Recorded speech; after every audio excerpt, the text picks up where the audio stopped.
denuncia falsa por patrocinar supuestas denuncias falsas. Doctora, nos mencionabas que esto inclusive es un día inhábil, estamos hablando del 27 de septiembre. Sí, en primer lugar, hay que tener en cuenta que la calidad de denunciante lo tenía el señor Ramón Mario González Daer, y solamente por tratarse de él es que le persiguen también a su abogada, porque la abogada Emma Concepción González Ramos nunca presentó una sola denuncia. Si bien actuó como patrocinante, el patrocinio no puede impulsar y no reviste la calidad de denunciante. Eso es en primer lugar. O sea, y también nos sorprende sobremanera que se haya fijado tan rápidamente en una sola providencia, sin notificarse previamente el hágase saber el juez, una convocatoria de juicio oral y público en un día inhábil, un día sábado, sin fundamentación, sin motivación de por qué se realiza en un día inhábil. Tendría que tener una motivación explicando los motivos de por qué se realiza en un día inhábil. Además, nosotros tenemos pendiente ante la Sala Constitucional de la Corte una acción de inconstitucionalidad contra el AI de elevación, porque no se le dio oportunidad suficiente a mi representada en este caso para declaración indagatoria, y se violaron flagrantemente el artículo 350. No lo entendieron así en primera instancia, en segunda instancia con votos divididos, y recurrimos por acción de inconstitucionalidad. Entonces, no puede suceder que estando pendiente esa acción sin resolverse, se lleva adelante un juicio oral así de forma muy extraña, en un día sábado, sin que haya ningún plazo por vencer, no está a punto de prescribir, absolutamente nada. Además, las resoluciones deben ser motivadas y fundadas, porque puede suceder, sí, puede pasar que se declare la admisibilidad, que se declare la inconstitucionalidad o a la inversa, pero para que no haya resoluciones contradictorias, pues previamente tendría que resolverse la acción de inconstitucionalidad. Yo entiendo que en los pasillos está sucediendo casos que estando en pleno juicio oral y público, se declara la admisibilidad de una acción de inconstitucionalidad, y esto pues no tiene sentido entonces. Y bueno, mi representada se siente perseguida por haber sido la abogada de RGD, porque ella no presentó a nombre propio una sola denuncia. Entonces, la atribución de denuncia falsa ya fue condenado el señor Ramón Mario González Daer, quien fue el único que actuó como denunciante. Ahora, doctora, con respecto a eso que mencionás, lo de la acción ante la Corte, eso es así. Se llevan adelante igual los juicios sin esperar a no ser que exista una disposición expresa de la Corte Suprema de Justicia, o que la Corte pida el expediente principal, cuando lo hacen algunos casos llamativos también, ¿verdad? En su mayoría la Corte no suele, sobre todo esta nueva Corte, no suele estirar los expedientes principales, ¿verdad? Pero cuando le quieren ellos salvar a alguien, sí piden que se remita el expediente principal, pero el otro ya es una práctica común que se hagan los juicios antes de que se expida, con el riesgo incluso que usted está diciendo de que haya resoluciones contradictorias. Y sí, en realidad yo creo que es una mala praxis de que se lleve adelante sin que se resuelva una acción de inconstitucionalidad que nosotros consideramos extremadamente fundada. Como dije, en Cámara de Apelación son votos divididos. Estamos hablando de violación del artículo 350, y bueno, lo ideal sería que se resuelva previamente, ya sea rechazándose o emitiéndose la acción de inconstitucionalidad, más aún si no se corre el riesgo de prescripción o de extinción de la acción. O sea, yo no comprendo cuál es la premura de este tribunal de fijar un día sábado sin motivación, sin fundamentación. O sea, se tendría que eventualmente fundamentar por qué motivo se declara un día inhábil. O sea, yo considero realmente que previamente tiene que resolverse las acciones de inconstitucionalidad, y cuando quieren resolverlo pronto, lo hacen pronto, ya sea negativo o en positivo.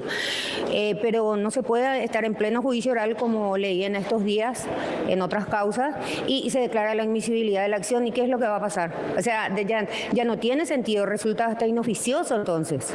Sí, ahora doctora, con relación al otro tema, la acción de tu clienta también, la señora Carjallo de González Daer, ¿la fiscalía ya respondió ya contestó esa acción, o todavía no se le envió para obtener su postura en ese tema de la acción admitida por la Sala Constitucional?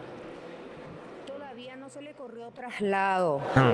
así es que, o sea, no salió todavía la providencia para corrérsele traslado, porque la jueza de ejecución solicitó una aclaratoria referente a los expedientes. Entonces tiene que volver a librarse un nuevo oficio que estamos insistiendo justamente. Y bueno, después de eso imagino que se le va a correr traslado, que sería el siguiente paso a la fiscalía. Bueno, porque ahí nosotros habíamos hablado con la fiscal de ejecución y ellos insistían que ya no es el momento oportuno, que ya precluyó la etapa, que están en etapa de ejecución, ya se entregaron bienes, ya se comisaron bienes, y que es lo que decía la jueza en su decisión también de primera instancia y le confirmaba prácticamente la Cámara de Apelación al no Bueno. admitir esa apelación.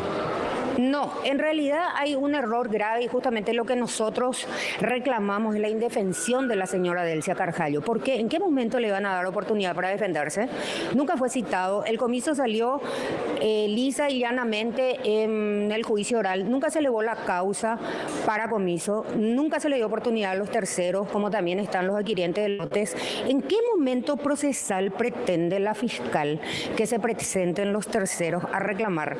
No existía ese momento procesal porque no fue un comiso autónomo en donde se le llamó a los terceros que puedan verse afectados, etcétera. No existía. Entonces, la única oportunidad, y hay una acordada de la Corte que dice que se le debe dar la calidad de parte a los efectos de intervenir en los comisos a los terceros afectados. Al denegársele esta intervención y al llevarse adelante igual el comiso afectando bienes no solamente conyugales, también propios. Ahí es donde se vulnera el derecho a la defensa. Justamente es lo que reclamamos.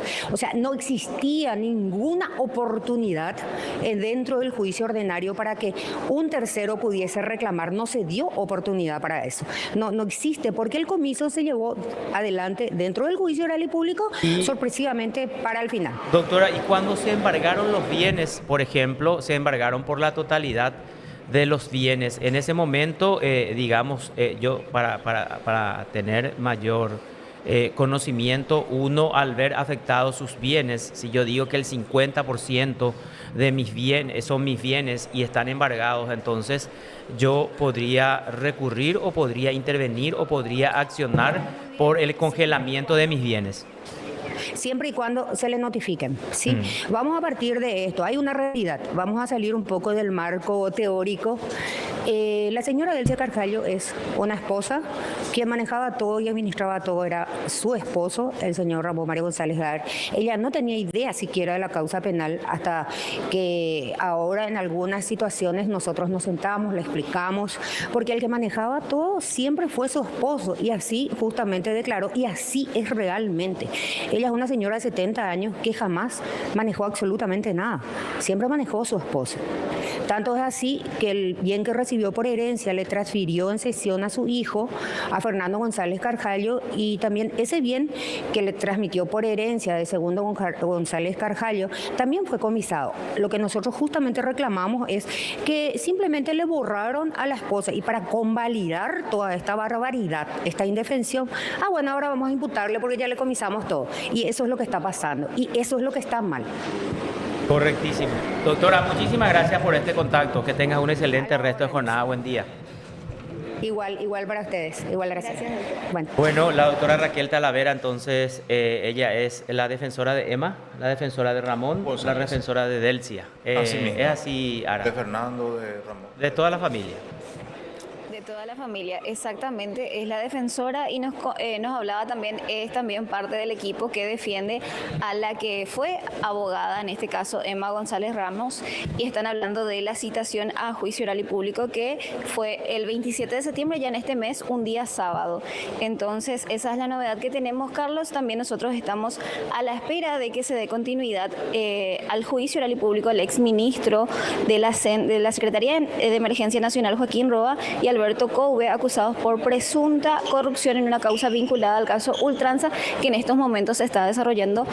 Hubo un problema de comunicación y justamente la presidenta Elsa García vino a informar que el juicio se retrasaba aproximadamente una hora, teniendo en cuenta que coincidía con el juicio de Ultranza, y en este caso fue la llamada de atención al abogado Rodrigo Álvarez, que mencionó que no podía desconocer que si bien él no está en la causa Miguel Ángel Infran Ultranza que se está desarrollando como defensor de Alberto Couve, él tendría que saber justamente de estas fechas, y mencionó que Alberto Couve fue trasladado, razón por la cual ahora está incomunicado y no podían saber de esta coincidencia de fechas. Entonces se mencionó que aproximadamente una hora y media se iba a hacer la causa Miguel Ángel Infran Ultranza, y luego pasaríamos a esta que se tenía previsto el día de hoy, que ya asistan algunos testigos, Carlos y Elvio. Correcto. ¿Alguna otra novedad más, Araceli? También estuvimos hablando en esta pequeña pausa con el abogado justamente Rodrigo Álvarez acerca de una causa que también tiene él, que es la del médico Aurelio Espínola Caballero, quien está acusado de homicidio culposo a raíz de la muerte del exdiputado Fernando Nícora, y entre otras cosas nos comentaban las novedades que hay en este caso. Creo que tenemos la nota para escucharlo. Un resumen de cómo avanza la causa Aurelio Espínola. ¿Qué nos puede decir usted en qué etapa está el juicio oral y público? Sí, buenos días. El juicio del señor Aurelio Espínola, que se le está jugando por el hecho punible de homicidio culposo, estamos en la producción probatoria. Hemos concluido las sesiones anteriores con lo que eran las pruebas periciales, específicamente lo que se refiere a las juntas médicas, y ahora estamos continuando con las pruebas testimoniales. La jornada anterior habían declarado justamente el superintendente de salud, el doctor Mendoza, superintendente de salud de la época que ocurrió el hecho en el año 2020. También habían declarado el jefe de terapia intensiva del Sanatorio de la Costa, donde termina falleciendo el señor Fernando Nícora, el doctor Diego Caballero. Y continuamos el día de mañana justamente con la declaración de la víctima, en este caso la señora Sonia de León. Doctor, de estas declaraciones, usted como querellante, ¿considera que se prueba la hipótesis de ustedes que fue realmente el responsable de la muerte? Sí, de acuerdo a los distintos elementos probatorios, principalmente a lo que se dio con los informes de la Junta Médica, como lo que fue la declaración del doctor Mendoza y el doctor Caballero, se puede constatar de que hubo una desidia en el tratamiento que se le fue aplicado al señor Nícora. Es el punto que nosotros siempre hacemos hincapié. Acá nosotros no estamos tratando de culparle a una persona en forma, por decirlo al azar, sino justamente a la persona que estaba a su cargo el cuidado y el tratamiento que debía realizarle al señor Fernando Nícora. Acá cabe destacar que el señor Fernando Nícora había concurrido una semana antes justamente al consultorio del señor Aurelio Espínola. Para situarnos un poco, nos encontramos en agosto del año 2020, donde todas las indicaciones decían que cualquier síntoma respiratorio se tenía que establecer como que era un COVID positivo hasta que se demuestre lo contrario. En este caso en particular, el doctor Espínola no obró de esa manera, no le realizó ningún tipo de test para determinar si el mismo poseía, o sea, contaba o no con COVID en ese momento, como tampoco ningún otro método auxiliar.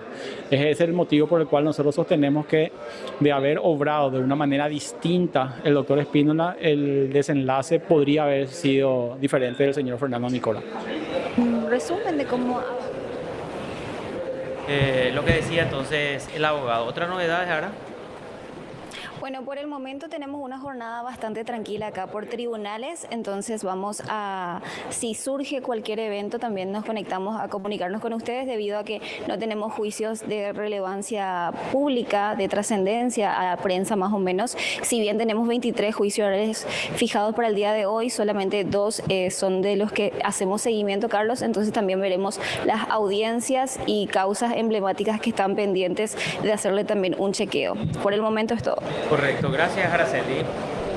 Gracias a vos, Carlos, y también a todos en el equipo ahí de radio. Araceli Gutiérrez, entonces, desde la sede del Palacio de Justicia acá en el barrio Sajonia de Asunción, Elvio. Asimismo, donde se estaba llevando adelante